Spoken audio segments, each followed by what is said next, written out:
Assalamualaikum warahmatullahi wabarakatuh. Salam sejahtera, salam damai untuk kita semua. Masih bersama Hobi Mas DJ. Oke, saudaraku, saya akan menjelaskan. Kita ini kan para pedesam lambung ini sering sih tahu-tahu nggak nyaman. Lagi diem, tahu-tahu nggak enak. Wah, tahu-tahu cemas. Ini mengapa seperti itu? Pertama, itu disebabkan karena adanya udara yang mau keluar dari katup esofagus kita. Itu tertahan. Kenapa? Katup esofagus kita sudah mulai mengencang. Yang sering kadang-kadang cemas mendadak ini kan sudah mulai membaik. Bukan yang masih parah-parahnya atau yang masih setelah kambuh atau di fase awal. Bukan itu. Ketika sudah mulai banyak aktivitas, kadang-kadang sudah mulai enjoy bekerja, tahu-tahu kok nggak nyaman. Duduk aja, tahu-tahu nggak nyaman, kayak seperti apa ya, pokoknya aneh lah rasanya. Saya sering dulu seperti itu. Nah, karena memang katup esofagus kita ini tertekan udara di bawahnya, jadi mau keluar ini kadang-kadang membuat sensasi yang tidak nyaman. Nah, ini ketika yang masih di fase-fase agak awal, baru-baru mulai membaik, nah ini kadang-kadang yang membuat jantung agak berdebar, mungkin salah makan atau kita mau merasakan seperti kambuh. Dia agak ber gitu dada. Kadang-kadang keringat dingin, dada tidak berdebar tapi kadang-kadang tahu-tahu keringat dingin, nggak enak. Pokoknya nggak nyaman. Kadang-kadang tahu-tahu lagi berjalan apalagi ngapain kok kayaknya oleng-oleng, seperti gelap-gelap kayak mau pingsan. Ini kalau dibiarkan bisa menjadi panic attack. Jadi jangan dibiarkan. Pertama, ini cobalah tipsnya sangat jitu, sendawakan. Jadi dibuat sendawa. Ini ditanya jawab, sudah saya jelaskan. Simak lagi videonya, itu sudah lama. Itu Anda simak lagi cara-cara bersendawa. Supaya apa? Ketika kita bersendawa itu mudah. Nah, ketika kita sudah bersendawa, Anda tunggu saja 2-3 menit. Itu akan terasa plong lagi, terasa enak. Apalagi bisa bersendawa panjang. Saya sudah sulit sekarang bersendawa, nggak seperti dulu. Dulu masih agak enak. Sekarang sudah jarang. Jadi ketika kita sendawa panjang, apa ya? Kalau bahasa Jawa itu glegeken. Ada yang bilangnya atop. Atau pokoknya bersendawa lah, mengeluarkan udara yang di lambung. Ketika itu panjang, wah seger sekali rasanya, kayak seperti apa ya, hidup lagi lah. Saking enaknya, saking segernya. Jadi setelah kita bersendawa, kita tunggu 2-3 menit. Belum juga membaik, masih ada rasa nggak enak, agak mengganjal, minum. Banyak minum. Jadi itu sangat membantu. Dan kemudian jangan duduk diam. Alihkan pandangan, alihkan perhatian kemana. Jangan kita pikir kecemasan kita itu. Kalau kita pikir itu malah akan semakin jadi. Kadang-kadang saya dulu ketika saya memikirkan kecemasan saya turuti kecemasan itu, saya mau pingsan rasanya. Seperti nyucut nggak karu-karuan. Ketika dialihkan, entah melihat apa kita langsung mendengarkan musik, apa kita langsung berjalan santai, itu teralihkan pikiran. Nah, itu membuat kita lebih nyaman. Coba aja kalau percaya. Saya sering dulu seperti itu. Kemudian ketika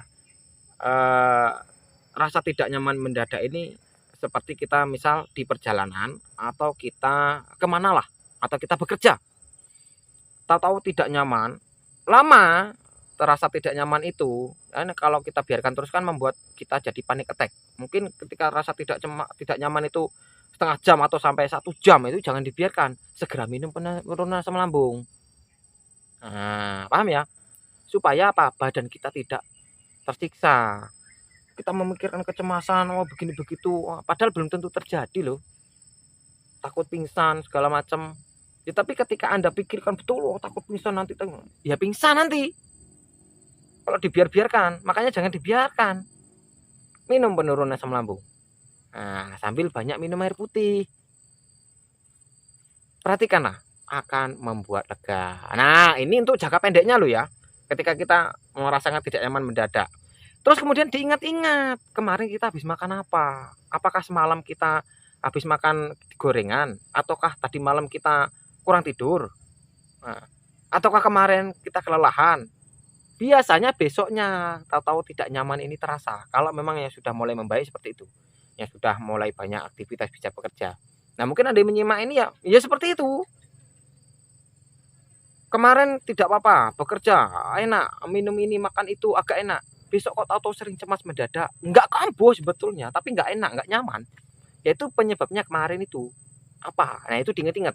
Ketika kita sudah ingat, oh gara-gara itu ya besok jangan dilakukan lagi. Supaya juga apa? Ketika kita ingat, kita tahu karena itu, oh, berarti ya karena memang itu, karena memang asam lambung kita. Jadi jangan cemas, gitu loh. Kemudian jangka panjangnya yang lain yang perlu diperhatikan, makanan yang utama. Makanan ini sering sekali saya bahas karena memang kita para penderita asam lambung ini sering salah di sini. Perhatikan yang dimakan.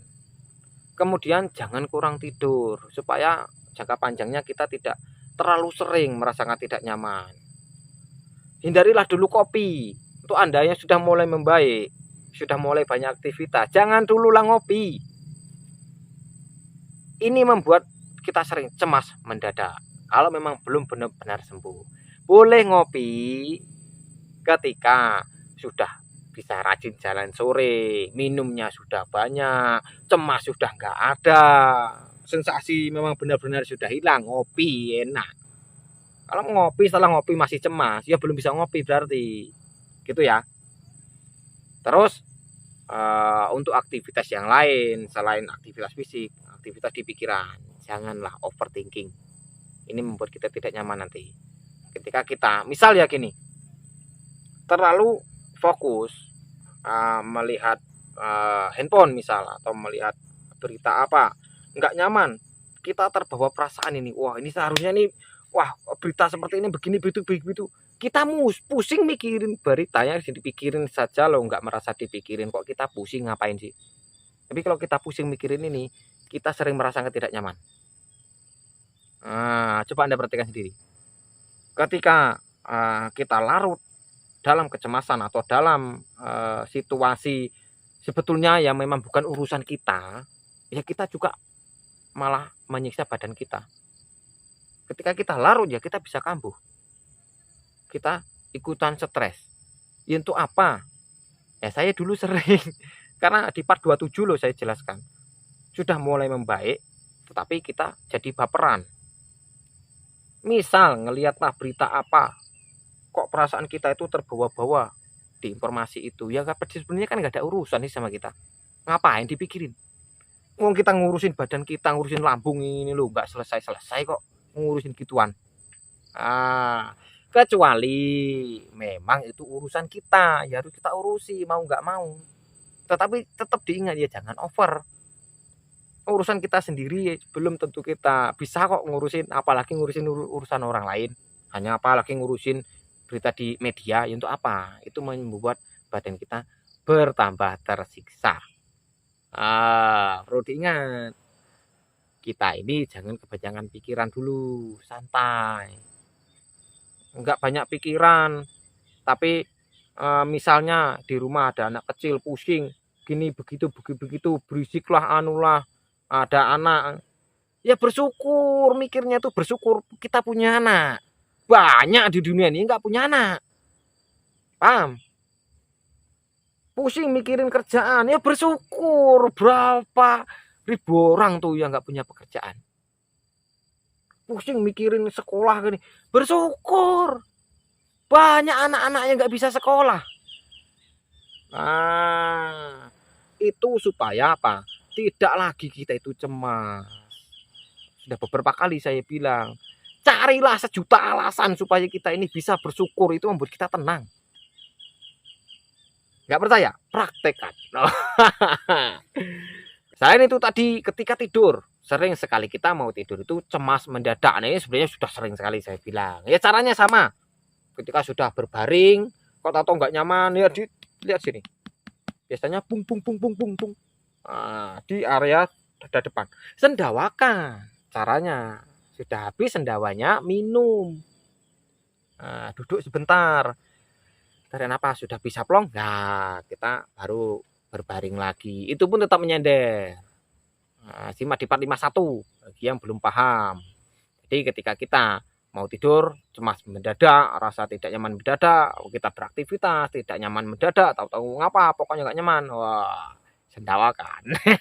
Itu tipsnya. Jadi selain jangka pendeknya, jangka panjangnya juga harus diperhatikan supaya cemas mendadak ini tidak terlalu sering datang. Kita selalu merasa sering enjoy, sering santai. Nah, itu lebih bagus daripada kita terus-terusan stres. Nah, paham ya? Jika ada salah kata, saya mohon maaf. Jika ada benarnya itu datanya dari yang kuasa untuk Anda. Mudah-mudahan menjadi jalan kesembuhan untuk kita semua. Amin ya rabbal alamin. Saya kira. Assalamualaikum warahmatullahi wabarakatuh. Salam damai.